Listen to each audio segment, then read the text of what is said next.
Hey everyone, I hope you all are having a good day today. This is a big walnut log I've mentioned a few times in a couple of past videos. I got this log from one of my friend's farms.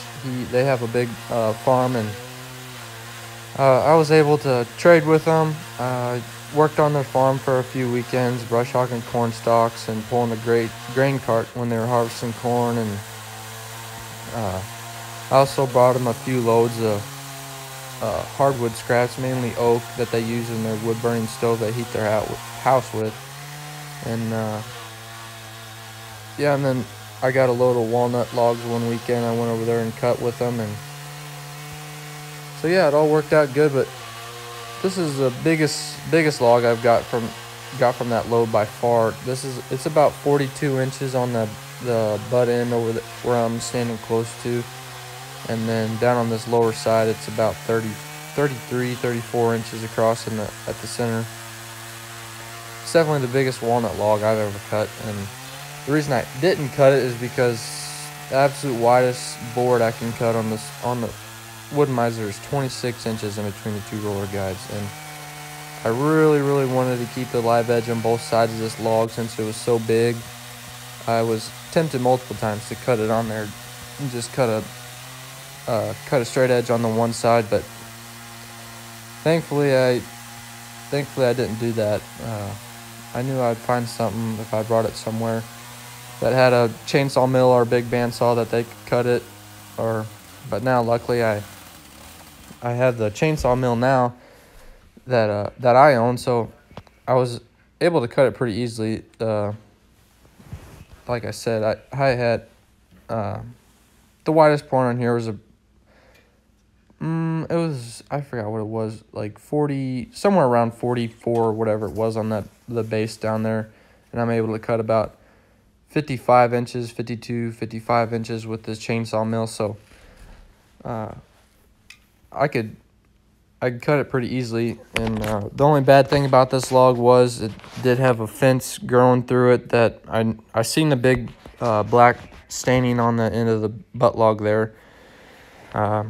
I was really hoping it wasn't going to be in the log, but unfortunately it was, and I hit it just about every single time I made a cut. So, but hopefully, once the slab's dried down and everything, we can take a pair of pliers and we can just pull the fence out of it.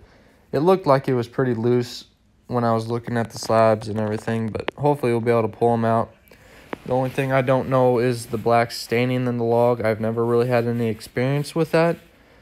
I've hit plenty of nails and everything, and I've had plenty of black staining in the log, but I've never really worked with them after they dried down. I don't know if that comes out of there, or if it fades some. I don't know. I've never had any experience with it, so if you guys know anything, let me know. But otherwise, I'm just going to kind of see how it goes once they get dried down. I'll probably let them. I have them stacked in the shed over there now, but probably gonna let them dry for at least a year before I do start.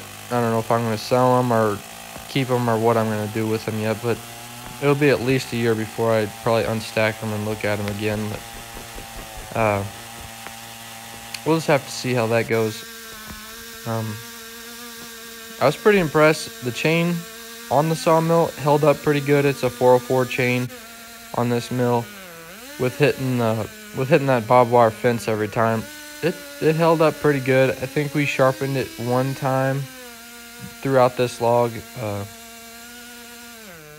But yeah, we sharpened it one time about halfway through this log, I think it was. It cut really slow after hitting the fence for sure. We hit it. There was two places it came through this log, but it cut slow. That's why I'm kind of skipping around in this video a lot. It just cut really slow, so kind of speeding up the video a little bit, trying to keep it more interesting, so you're not just sitting there watching me look like I'm just staying in the same place the whole time, but kind of trying to get through the log and show you guys the process of it at least, and all that. So anyways, You guys, we're going to flip this slab over here in a minute as soon as Dad gets the tractor backed up. You can kind of see the grain on it a little bit better. It was some really pretty grain. I was really happy with it. It had a really small, a pretty decently small sap line on it. As you can see there, flipping it over. It was definitely some beautiful wood. And I'm really happy with it and excited to, hopefully I'll be able to make a big table with it sometime. By then, hopefully I'll have a lot more better setup for doing the woodworking stuff. We do a lot of it. We do some of it now, but we're just kind of doing it slow stuff. We do a lot of smaller stuff, little like red cedar tables and Adirondack chairs and a whole bunch of little stuff.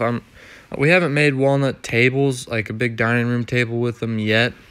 That's something I really want to do. I just haven't done it yet. We'll see.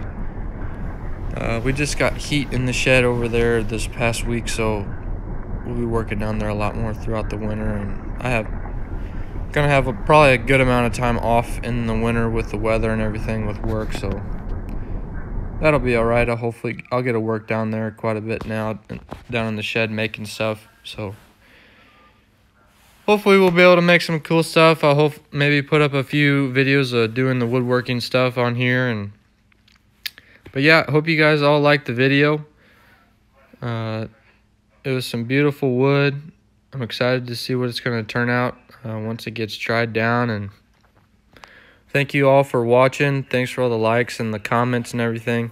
I really appreciate that. And also all the new followers I'm getting. I really appreciate that too. Hopefully we can keep going and keep showing you guys some sawmilling, and who knows what else we'll all get into. But thank you all for watching. I hope you have a good day, and I will see you next time.